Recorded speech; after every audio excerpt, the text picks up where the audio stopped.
कोश पर। ठीक है, प्रश्न कोश से जब आप कर लोगे तो आपको ये क्वेश्चन समझ में आएंगे। ठीक है, जैसा कि पहला क्वेश्चन दिया गया, पद राष्ट्रीय आय निरूपित करता है। पद राष्ट्रीय आय, तो कौन सा सही हो जाएगा? सी ऑप्शन राइट हो जाएगा। देखते हैं, बाजार कीमतों पर सकल राष्ट्रीय उत्पाद, मूल्यह्रास और अप्रत्यक्ष करों को घटाकर सब्सिडी को जोड़कर। ठीक है, तो सी ऑप्शन राइट हो जाएगा। इसकी व्याख्या देख लेते हैं, अच्छे से समझने आएगा, फिर आपको समझ में आएगा। देखिए, साधन लागत पर निवल राष्ट्रीय उत्पाद NNPFC को राष्ट्रीय आय NI कहा जाता है। राष्ट्रीय उत्पाद के विभिन्न रूपों के बीच संबंध। ठीक है, चलिए देखते हैं। और ठीक है, इस तरीके से आप स्क्रीनशॉट ले लो इसका, या फिर हम इधर ही पढ़ लेते हैं। निवल अप्रत्यक्ष कर NIT बराबर अप्रत्यक्ष कर इस सब्सिडी GNP सकल राष्ट्रीय उत्पाद, NNP निवल राष्ट्रीय उत्पाद, GDP सकल घरेलू उत्पाद, NDP निवल घरेलू उत्पाद, MP बाजार कीमत, FC साधन लागत पर, D मूल्यह्रास, NIT NIT निवल अप्रत्यक्ष कर, NFI विदेशों से प्राप्त निवल कारक। ये जितने भी फुल फॉर्म है इस तरीके से आप जो है आप समझ लेना। ठीक है, अगर आप एक अर्थशास्त्र के विद्यार्थी नहीं रहे हैं तो आपको ये समझने में काफ़ी कठिनाई होती है, तो इस तरीके से आपको रट रट के ही कर लेना है। ठीक है, और आपको बिल्कुल भी समझ में नहीं आती तो आप मुरनाल सर के प्लेलिस्ट सर्च कर लेना, उनसे आप जब पढ़ोगे तो आपको बहुत ज़्यादा समझ में आएगा। चलिए आगे समझते हैं। बाजार मूल्य पर शुद्ध राष्ट्रीय उत्पाद। ठीक है, सी ऑप्शन राइट हो जाएगा। बाजार मूल्य पर सकल राष्ट्रीय उत्पाद बराबर क्या हो जाता है? मूल्यह्रास हो जाता है। ठीक है, मूल्यह्रास।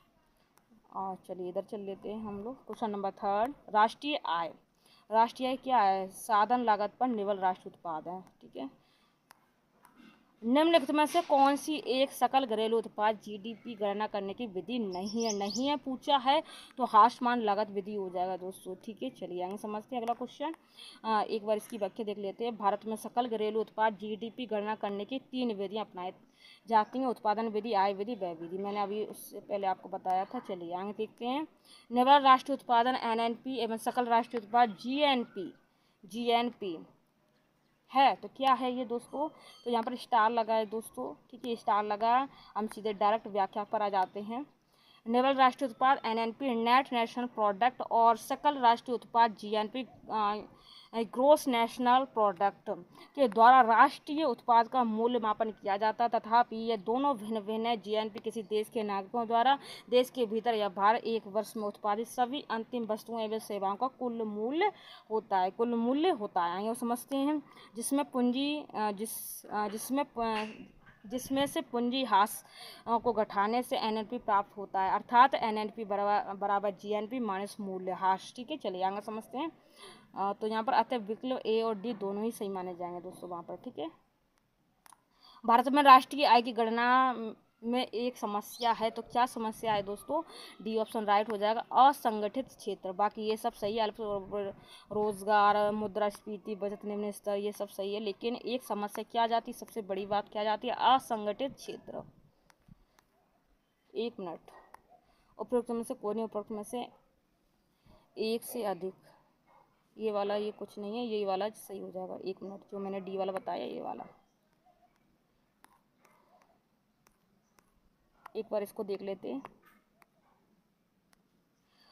असंगठित क्षेत्र में काम करने वाले लोगों की आय की गणना करने का कोई भी उपकरण तरीका हमारे पास नहीं है। तो भारत में राष्ट्रीय आय की गणना में असंगठित क्षेत्र का एक क्या समस्या है, बहुत ज़्यादा। चलिए 7 क्वेश्चन आ जाता है। क्वेश्चन है, निम्नलिखित कथनों को पढ़िए तथा सही विकल्प को हम लोगों को चुनना है। कथन 1, शुद्ध घरेलू उत्पाद सकल घरेलू उत्पाद प्लस मूल्यह्रास। दूसरा है कथन, प्रति व्यक्ति आय शुद्ध घरेलू उत्पाद राष्ट्रीय कुल आय जनसंख्या।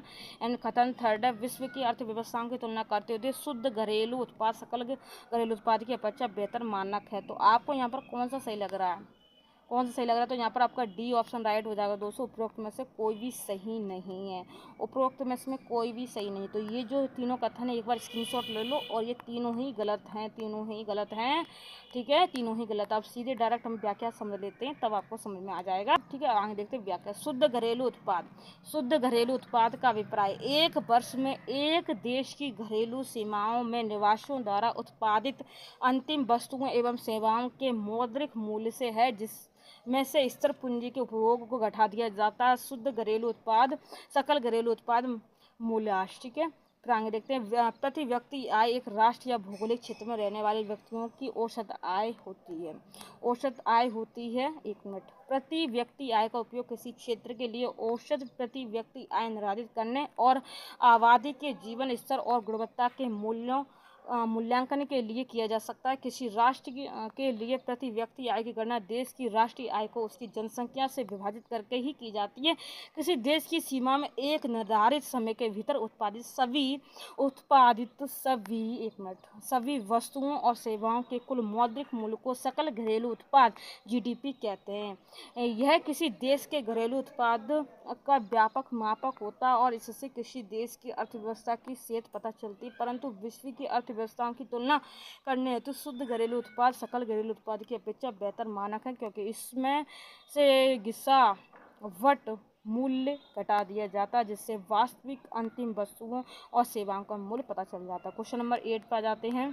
क्वेश्चन नंबर 8 है, किसी दी गई अवधि के लिए एक देश की राष्ट्रीय आय है तो क्या है। आप इस चारों ऑप्शन को पढ़ लीजिए, हम सीधे डायरेक्ट क्वेश्चन पर जाते हैं क्योंकि वीडियो काफ़ी बड़ा हो जाएगा। तो अब हम आते हैं क्वेश्चन नंबर, इसका कौन सा सही हो जाएगा, एक बार क्वेश्चन को पढ़ लेते हैं। किसी दी गई अवधि के लिए देश की राष्ट्रीय आय है तो क्या है, डी ऑप्शन राइट हो जाएगा, उत्पादित अंतिम वस्तुओं और सेवाओं के मौद्रिक मूल्यों के बराबर होगी। डी ऑप्शन राइट हो गया। तो अब हम व्याख्या देख लेते हैं जल्दी फास्टली। देखिए, राष्ट्रीय आय से आशय किसी अर्थव्यवस्था में एक विशेष समय अवधि, साधारणतः एक वर्ष में देश के नागरिकों द्वारा उत्पादित समस्त अंतिम वस्तुओं और सेवाओं के कुल मौद्रिक मूल्य से। भारत में राष्ट्रीय आय की गणना केंद्रीय सांख्यिकी कार्यक्रम एवं क्रियान्वयन मंत्रालय के तहत राष्ट्रीय सांख्यिकी कार्यालय NSO, पूर्व में केंद्रीय सांख्यिकी गठन CSO द्वारा की जाती थी। ठीक है, तो अभी प्रेजेंट में नाम क्या हो गया, NSO राष्ट्रीय सांख्यिकी कार्यालय, पुराना नाम क्या है, केंद्रीय सांख्यिकी संगठन, इसको बोलेंगे CSO पुराना नाम। ठीक है, चलिए आगे समझते। क्वेश्चन नंबर 9 पे आ गए हम लोग। एक खुली हुई अर्थव्यवस्था में अर्थव्यवस्था की राष्ट्रीय आय वाई है तो वाई क्या है, तो यहाँ पर सी ऑप्शन राइट हो जाएगा। वाई बराबर C + I + G प्लस पुस्तक में X - M, C option right हो गया। ठीक है, इसको देख लेते हैं। वाई राष्ट्रीय आय है, सी उपभोग व्यय है, आई निवेश व्यय है, इस तरीके से क्वेश्चन पूछते हैं तो आप लोग सबको याद कर लें, मैंने पहले बताया था अभी कुछ टाइम पहले। ठीक है, तो जी बराबर सरकारी खर्च तथा X - M बराबर निर्यात और आयात का अंतर। निम्नलिखित में से कौन सा समायोजित सकल आय AGR की परिभाषा के अंतर्गत आते हैं, तो कौन आता भाई, तो इसको देख लेते हैं हम लोग। देखिए, क्वेश्चन नंबर सी आंसर हो जाएगा, क्वेश्चन सी आंसर हो जाएगा। 1 और 2, एक मिनट, इसको हम एक बार देख लेते हैं सभी। 1 2 3, 1 2 3 आ जाएंगे दोनों, 1 2 3। ठीक है, ब्याज आ जाएगा, ब्याज आ जाएगा, लाभांश डिविडेंड आ जाएगा, विदेशी मुद्रा लाभ फॉरेक्स गेन आ जाएगा, तो सभी आ जाएगा। एक बार प्रश्न को पढ़ लेते हैं। जैसे कि प्रश्न दिया है, निम्नलिखित में से कौन समायोजित सकल आय AGR को परिभाषित के अंतर्गत आता है, तो ये ब्याज आय, लाभांश और विदेशी मुद्रा लाभांश सभी आ जाएंगे, तीनों पॉइंट सही हैं। चलिए विकल्प, और एक बार हम इसकी व्याख्या देख लेते हैं जल्दी फास्टली। देखिए, दूरसंचार ऑपरेटरों को केंद्र को राजस्व हिस्सेदारी के रूप में लाइसेंस शुल्क और स्पेक्ट्रम शुल्क का भुगतान करना होता है। इस राजस्व हिस्सेदारी की गणना के लिए इस्तेमाल की जाने वाली राजस्व राशि एडजस्टेड ग्रोस रेवेन्यू AGR के रूप में जाना जाता है। DOT के अनुसार गणना में एक टेलीकॉम कंपनी द्वारा अर्जित सभी राजस्व शामिल होना चाहिए, जिसमें गैर दूरसंचार स्रोत जैसे जमा ब्याज और परिसंपत्तियों की बिक्री शामिल। हालांकि कंपनियों का मानना है कि AGR में केवल दूरसंचार सेवाओं से उत्पन्न राजस्व शामिल होना चाहिए और गैर दूरसंचार राजस्व को इससे बाहर रखना चाहिए।